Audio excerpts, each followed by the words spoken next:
ಪಾಸ್ಟ್ರೆ ದಯವಿಟ್ಟು ಸಭೆಗಿಂತ ಮುಂಚೆನೆ ಪಾಸ್ಟ್ರೆ ಪ್ರಾರ್ಥನೆ ಮಾಡ್ರಿ, ನನ್ನ ಮಗಳಿಗೆ ಮೂಗಲ್ಲಿ ಮಾಂಸ ಬೆಳೆದಿದೆ ಅಂತ ಹೇಳ್ತಾ ಇದ್ದಾರೆ ಡಾಕ್ಟ್ರು, ಅದಕ್ಕೆ ಆಪರೇಷನ್ ಮಾಡಿಸ್ಲೇಬೇಕಂತ. ಕರೆಕ್ಟಾ?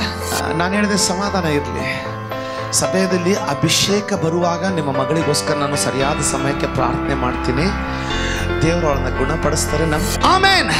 ಎಷ್ಟು ಇದನ್ನ ಪ್ರೀತಿಸ್ಬಿಟ್ಟಿದೀವಿ ಅಂದ್ರೆ ಇದನ್ನ ಬಿಡ್ಲಿಕ್ಕೆ ಗೋಳಾಡ್ತಾ ಇದ್ದೀವಿ. ಆದ್ರೆ ದೇವರ ವಾಕ್ಯ ಹೇಳ್ತದೆ ಅದನ್ನ ಬಿಡುವಾಗ ಭಕ್ತರಿಗೆ ಸಂತೋಷ ಅಂತೆ, ನರಳಾಟ ಅಂತ. ಯಾವಾಗ ನನಗೆ ಬಿಡುಗಡೆ ಸಿಗ್ತದಂತ. ಎಲ್ಲಿದೆ ನರಳಾಟ? ನೀನು ನಿಜವಾದ ಸಭೆ ಆಗಿದ್ರೆ, ನೀನು ನಿಜವಾದ ಕ್ರೈಸ್ತನಾಗಿದ್ರೆ, ನೀನು ನಿಜವಾಗಿ ದೇವರ ವಾಕ್ಯನ ಬಲ್ಲವನಾಗಿದ್ರೆ ನೀನು ಈ ಶರೀರದಲ್ಲಿ ನರಳಾಡುವವನಾಗಿರ್ತೀಯ.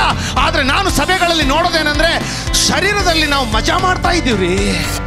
ವಾರದಲ್ಲಿ 2 ದಿನಕ್ಕೊಮ್ಮೆ ಆದ್ರೂ ನಮಗೆ ರುಚಿಯಾದದ್ದೇ ಬೇಕು.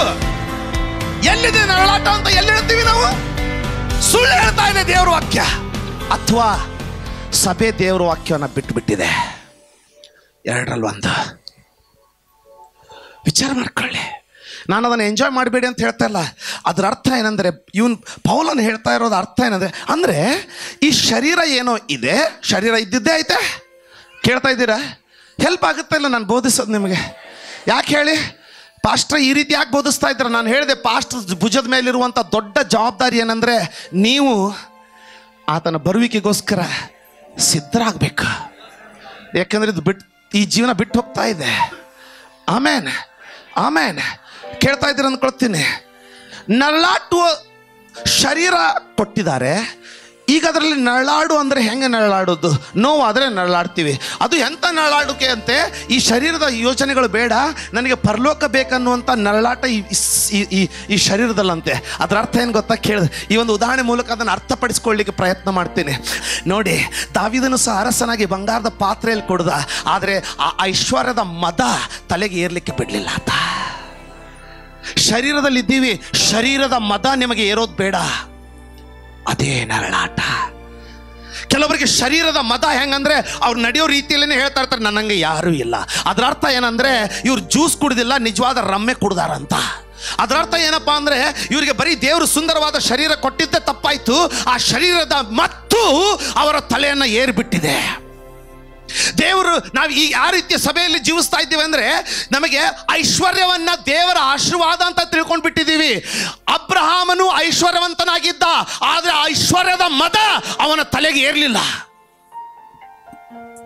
ಆತನಲ್ಲಿ ಬಂಗಾರ ಬೆಳ್ಳಿಗೆ ಯಾವುದೇ ಕೊರತೆ ಇರಲಿಲ್ಲಂತೆ, ಅಷ್ಟೊಂದನ್ನು ದೇವರು ಅವನಿಗೆ ಒದಗಿಸಿದ್ದಂತೆ, ಆದ್ರೆ ಆತನಿಗೆ ಅದರ ಮದ ತಲೆಗೆ ಏರ್ಲಿಲ್ಲ. ಕೇಳ್ತಾ ಇದ್ರೆ ಅಂದ್ಕೊಳ್ತೀನಿ. ಭೂಮಿಯಲ್ಲಿ ಇದ್ದೀವಿ, ದಾನಿಯೇಲನು, ಅಬ್ರಹಾಮನು ಎಲ್ಲರನ್ನು ನೋಡಿ ಪ್ರತಿಯೊಬ್ಬರು ಐಶ್ವರ್ಯವಂತರು, ಪ್ರತಿಯೊಬ್ಬರನ್ನು ದೇವರು ಆಶೀರ್ವದಿಸಿದ, ಪ್ರತಿಯೊಬ್ಬರಲ್ಲೂ ಗಂಡಾಳು ಹೆಣ್ಣಾಳುಗಳು, ಪ್ರತಿಯೊಬ್ಬರ ಮನೆಯಲ್ಲಿ ಬಂಗಾರ, ಪ್ರತಿಯೊಬ್ಬರ ಮನೆಯಲ್ಲಿ ಬೆಳ್ಳಿ, ಪ್ರತಿಯೊಬ್ಬರು ಆಶೀರ್ವಾದದಲ್ಲಿ ಬೆಳೆದ್ರು. ಆದ್ರೆ ಒಬ್ಬರಾದ್ರೂ ಆಶೀರ್ವಾದದ ಮತ ತಲೆಗೆ ಇರಲಿಲ್ಲ. ಇಲ್ಲಿದ್ದೀರಾ ಅಂದ್ಕೊಳ್ತೇನೆ. ಈ ದಿನ ಸಭೆಗಳ ಜನರಿಗೆ ಆ ರೀತಿ ಅಲ್ಲ, ಸ್ವಲ್ಪ ಏಳಿಗೆ ಬಂದ್ಬಿಟ್ರೆ ಸಾಕು, ನಮ್ಮಂಗೆ ಯಾರು ಇಲ್ಲ ಅಂತ ಮದ. ಕುಡಿಯೋದಿಷ್ಟು, ಜೋಲಾಡೋದಿಷ್ಟು. ಆಮೇನ್. ಆದ್ರೆ ಮಾರ್ಕೆಟ್ ಅಲ್ಲಿ ನನಗೆ ಇಂಥ ಒಂದು ಜ್ಯೂಸ್ ಸಿಕ್ತು, ಅದರಲ್ಲಿ ಎಲ್ಲಾದ್ರೂ ಟೇಸ್ಟ್ ಇತ್ತು, ಆದ್ರೆ ಮದ ಮಾತ್ರ ಇರಲಿಲ್ಲ. ನಾನು ಹೇಳ್ತಾ ಇದ್ದೀನಿ, ದೇವ್ರ ಕುಟುಂಬಕ್ಕೆ ಒಳ್ಳೆ ಮನೆಯನ್ನು ಕೊಟ್ಟಿದ್ದಾನೆ, ಆ ಮನೆಯನ್ನು ಅನುಭವಿಸು, ಮದ ಏರ್ಲಿಕ್ಕೆ ಬಿಡಬೇಡ. ದೇವರು ಕೊಟ್ಟುವಂತ ಬಂಗಾರ, ಮಕ್ಕಳು, ಬೆಳ್ಳಿ, ಅದಕ್ಕೆ ದೇವರ, ಆದ್ರೆ ಎಲ್ಲವನ್ನ ಅನುಭವಿಸು. ಹೃದಯ ಮಾತ್ರ ಹೊಸ ಮನೆಗೋಸ್ಕರ ತವಕ ಪಡ್ಲಿ.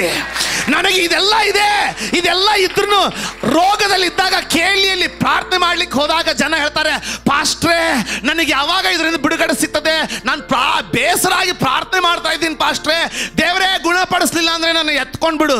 ಎಲ್ಲ ಕೆಟ್ಟ ಹಾಳಾಗುವಾಗ ಎತ್ಕೊ ಅಂತ ಹೇಳೋದು. ಮನೆಯಲ್ಲಿ ಎಲ್ಲ ಇರುವಾಗ ದೇವರೇ ಎಲ್ಲ ತಿಂತಾ ಇದ್ದೀನಿ, ಎಲ್ಲ ಕುಡಿತಾ ಇದ್ದೀನಿ, ಎಲ್ಲ ಆಶೀರ್ವಾದವೇ, ಆದರೂ ಸಹ ನನ್ನ ಮನಸ್ಸಿಲ್ಲ, ನನಗೆ ಹೊಸ ಮನೆ ಬೇಕನ್ನೋ ಮನಸ್ಸು ನಮ್ಮಲ್ಲಿಲ್ಲ. ಕೇಳ್ತಾ ಇದ್ರೆ ಅನ್ಕೋತೀನಿ. ನಾನು ಹೇಳ್ತಾ ಇರೋದು ಸತ್ತು ಹೋಗೋದ್ರ ಬಗ್ಗೆ ಮಾತಾಡ್ತಾ ಇಲ್ಲ.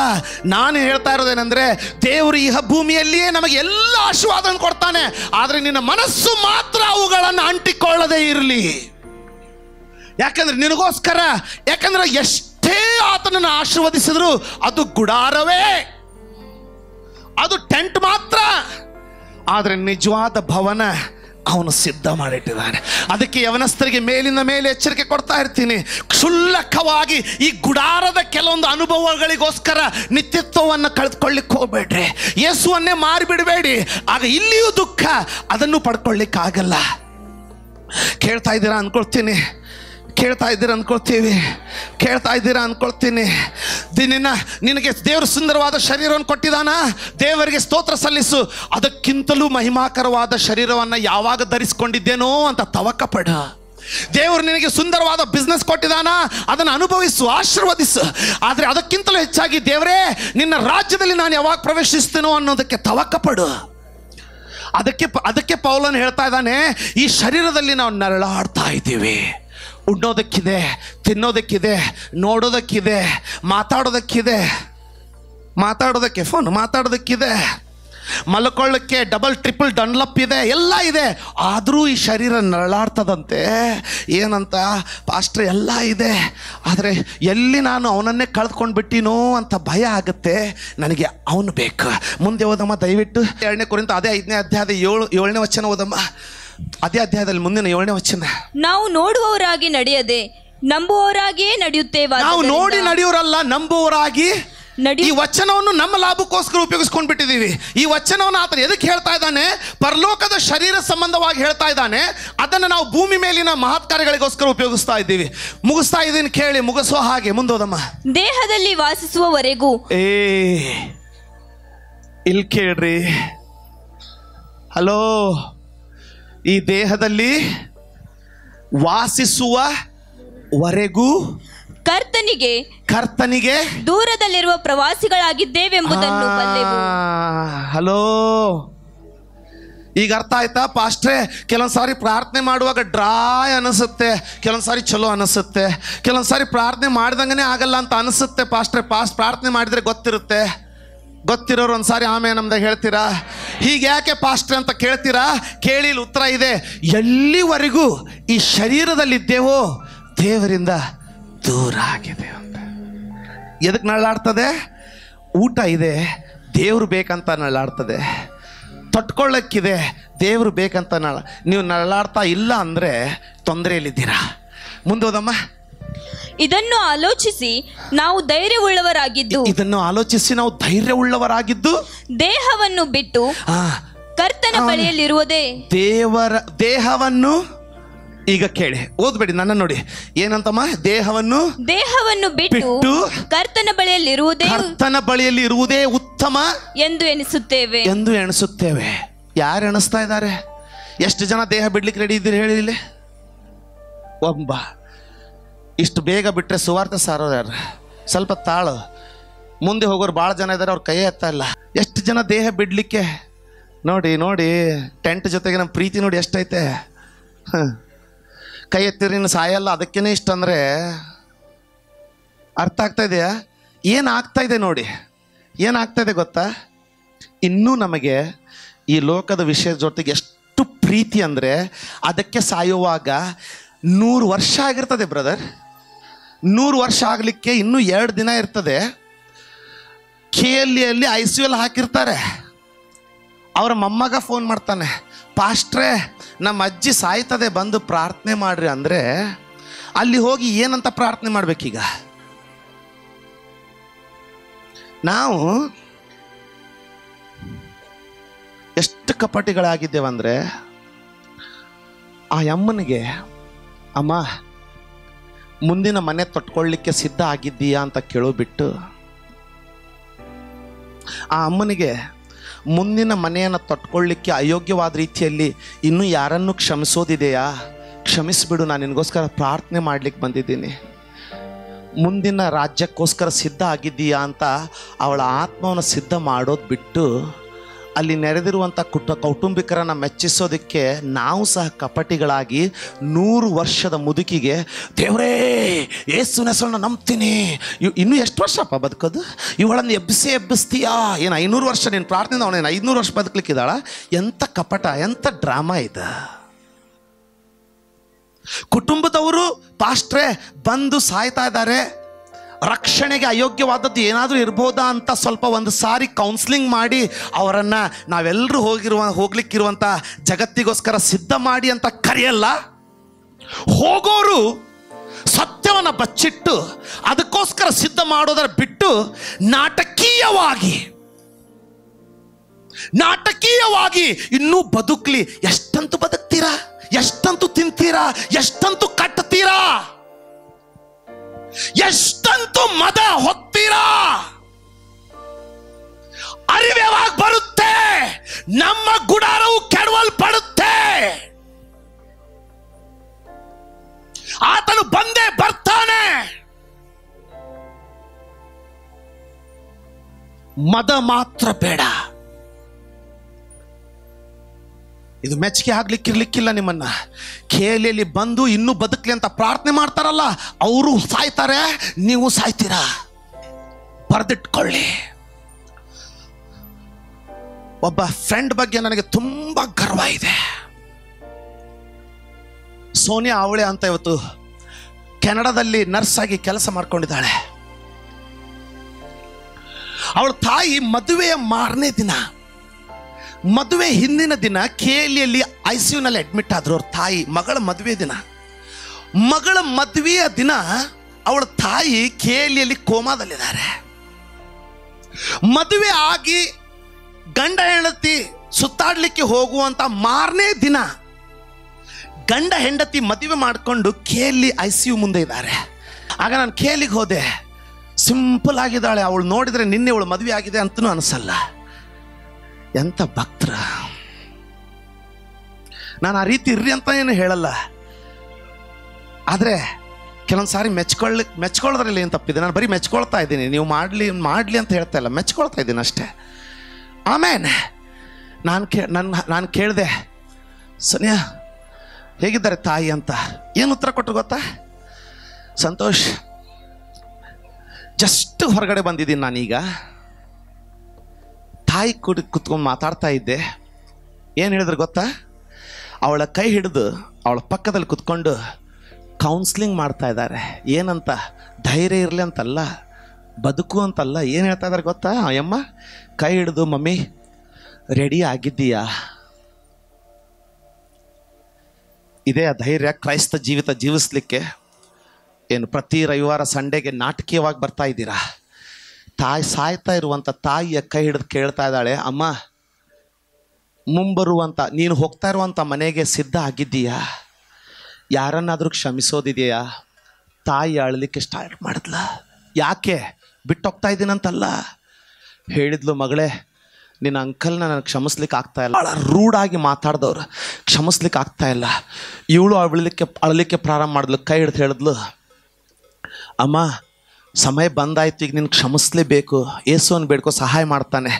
ತಾಯಿ ಮಗಳು ಕೈ ಹಿಡಿದು ಪ್ರಾರ್ಥನೆ ಮಾಡ್ತಾ ಇದ್ದರೆ ದೇವರ ಪ್ರಸನ್ನತೆ ಬಂದು ತಾಯಿ ಕಣ್ಣೀರಿನಿಂದ, ದೇವರೇ ಅವರ ಅನ್ಯಾಯವನ್ನು ನಾನು ಕ್ಷಮಿಸ್ತೀನಿ.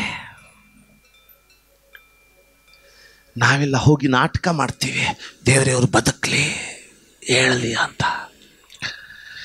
ಮಗಳು ತಾಯಿಯನ್ನು ಪರಲೋಕಕ್ಕೋಸ್ಕರ ಸಿದ್ಧ ಮಾಡಿ, ನಾನು ಹೋಗುವಾಗ ಹೊರಗೆ ಬಂದರೆ ಸಮಾಧಾನ ಕೂತ್ಕೊಂಡಿದ್ದಾಳೆ. ಅವಳು ಕೂತ್ಕೊಂಡು ನೋಡಿದರೆ ನಾನು ಇಂಪ್ರೂವ್ ಆಗ್ತಾ ಇದ್ದೇನೆ ಅಂತ ತಿಳ್ಕೊಂಡು, ಏನಮ್ಮ ಹಿಂಗೆ ಕೂತ್ಕೊಂಡಿದ್ದೀಯಾ, ಇಂಪ್ರೂವ್ ಆಗ್ತಾ ಇದೆ ಹೆಲ್ತ್ ಅಂತ ಕೇಳಿದ್ರಿ, ಸ್ಮೈಲ್ ಮಾಡಿ ಹೇಳ್ತಾಳೆ, ನೋ ಸಂತೋಷ್, ಈಗ ತಾನೇ ಹೊರಗಡೆ ಬಂದೆ, ನನ್ನ ತಾಯಿ ಜೊತೆಗೆ ಮಾತಾಡಿದೆ, ಶಿ ಈಸ್ 100% ರೆಡಿ.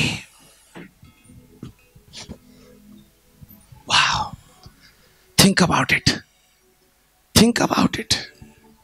ಇವತ್ತು ರಾತ್ರಿ ನಿನ್ನನ್ನು ಕರೆಯಲ್ಪಟ್ರೆ, ಇವತ್ತು ರಾತ್ರಿ ಯೇಸು ಬಂದರೆ ನೀನು 100% ರೆಡಿ ಇದ್ದೀಯಾ? ಇನ್ನೂ ಯಾರ್ದರ ಬಗ್ಗೆ ಕೋಪ ಇದೆಯಾ? ಇನ್ನೂ ಸಭೆಗೆ ಕೊಡಬೇಕಂತದನ್ನು ಕೊಡದೇ ಇರುವಂಥ ಭಾರ ಇನ್ನೂ ಇದೆಯಾ? ಸುವಾರ್ತೆ ಸಾರಬೇಕನ್ನೋರಿಗೆ ಇನ್ನೂ ಸಾರಲಿಲ್ಲ ಅನ್ನುವಂಥ ಮನಸ್ಸು ಕಟ್ಟಿತಾ ಇದೆಯಾ?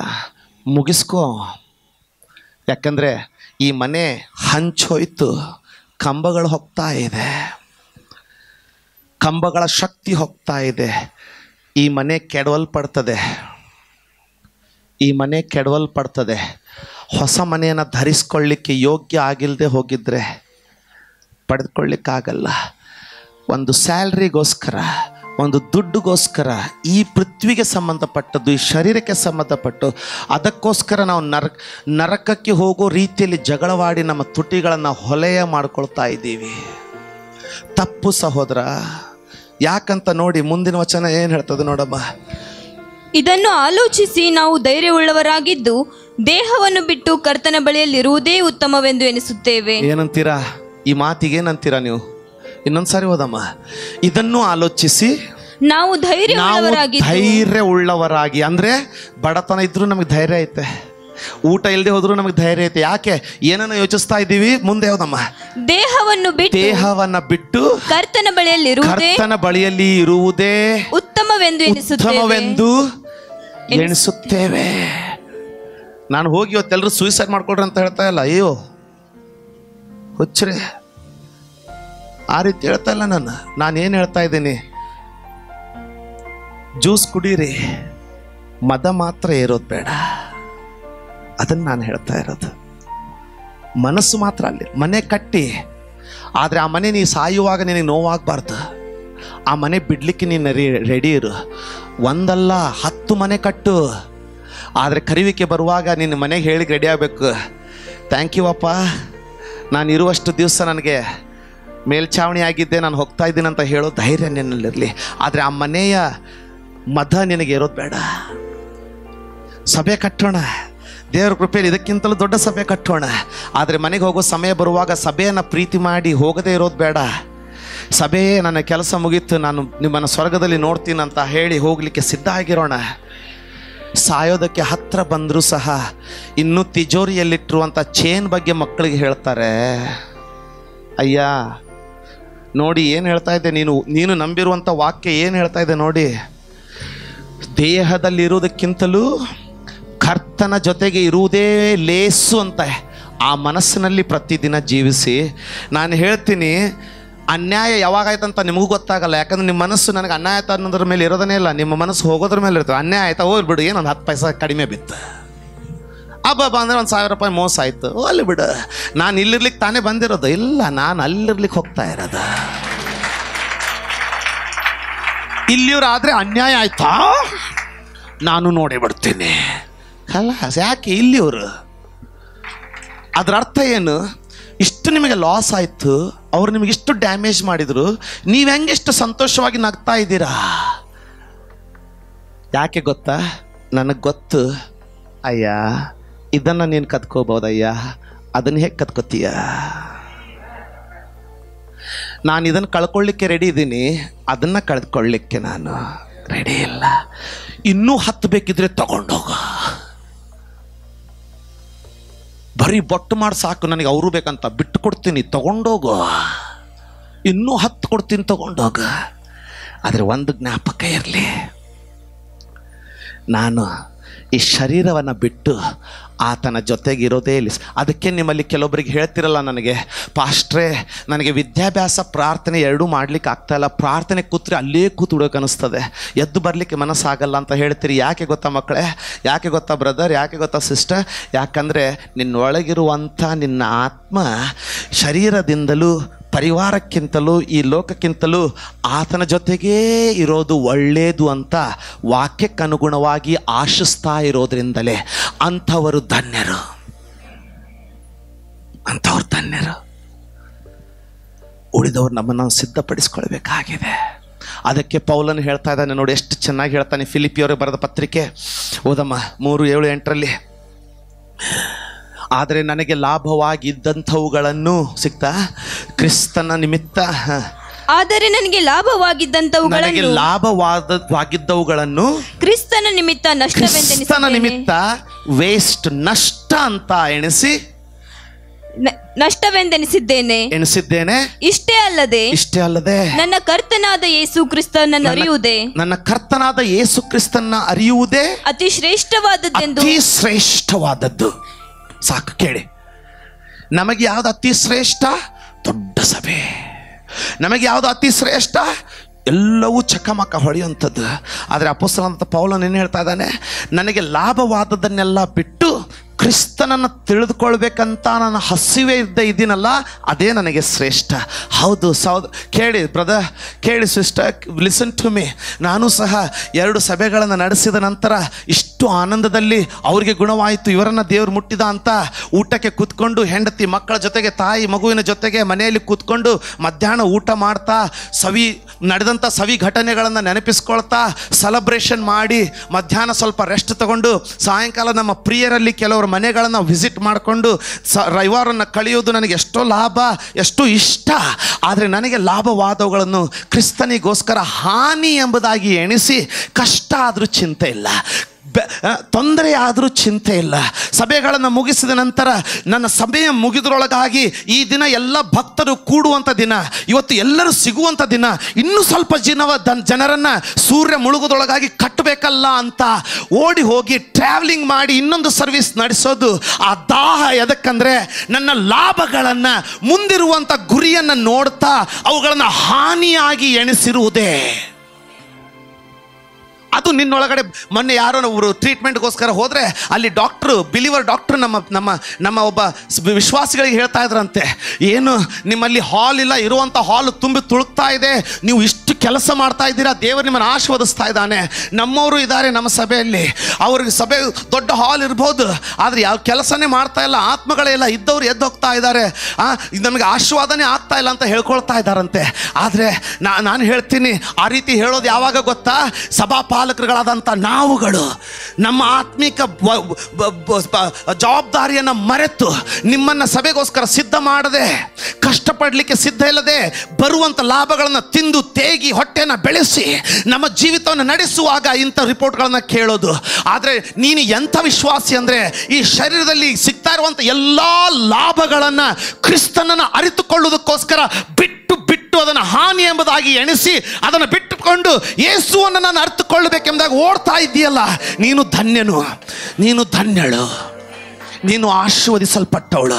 ಹೋಗಿ ನಿಮ್ಮ ಸಂಬಂಧಿಕರುಗಳಿಗೆ ಹೇಳಿ, ದೇವರ ಆತ್ಮನು ಚಲಿಸುವಂಥ ಒಂದು ಸಭೆ ಉಂಟು.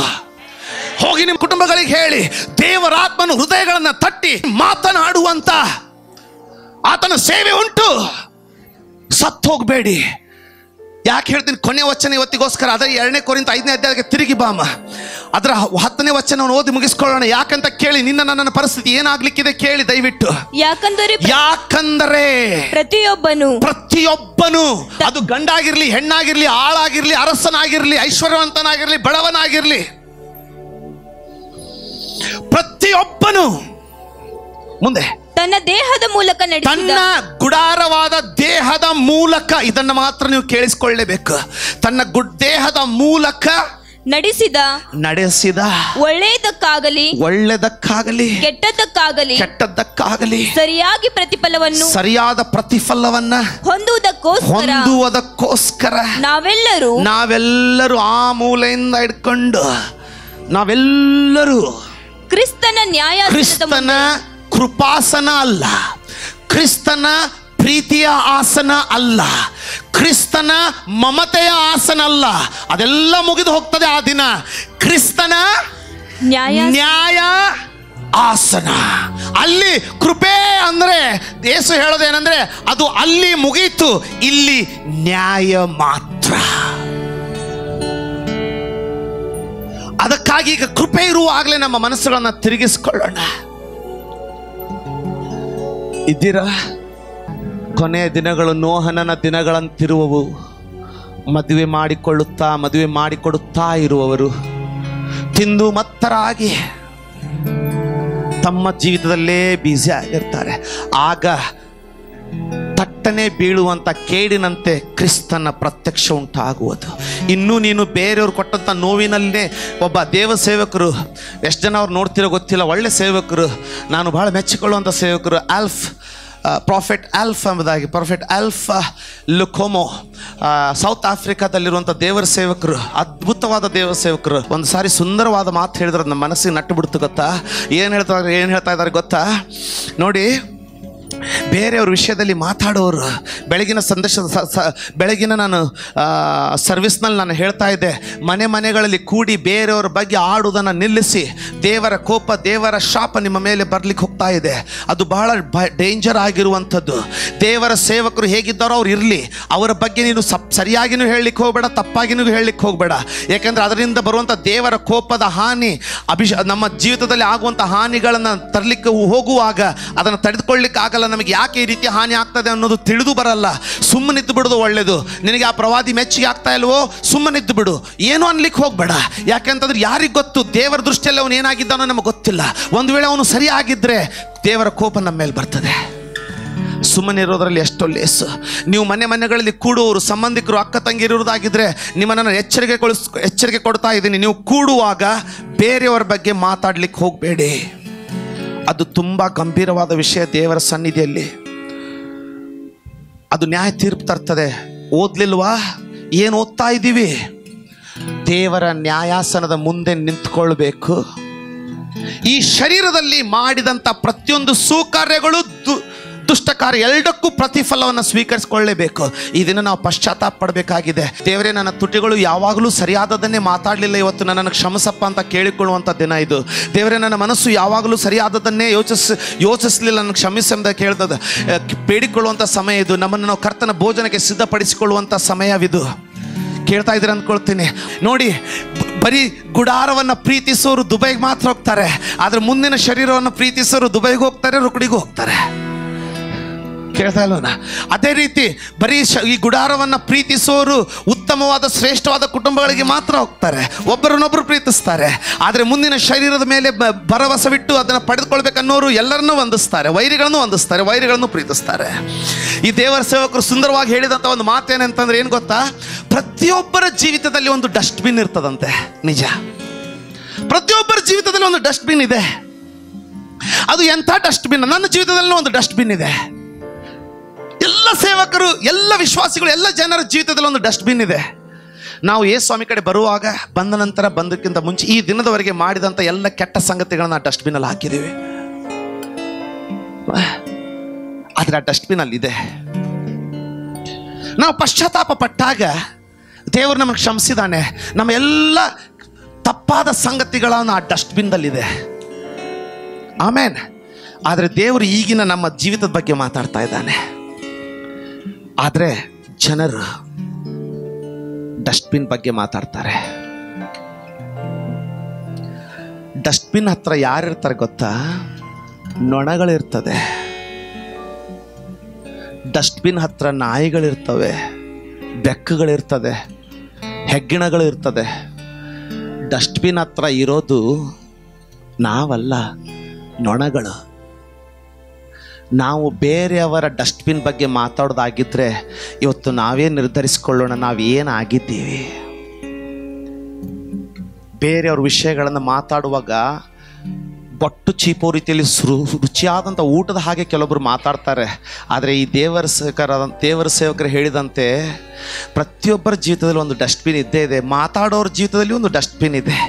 ಆದರೆ ಅದನ್ನ ಬಗ್ಗೆ ಮಾತಾಡೋರು ಯಾರಪ್ಪ ಅಂದರೆ, ಡಸ್ಟ್ಬಿನ್ ಹತ್ರ ಇರೋದು ನೊಣಗಳು, ನಾಯಿಗಳು, ಹೆಗ್ಗಣಗಳು.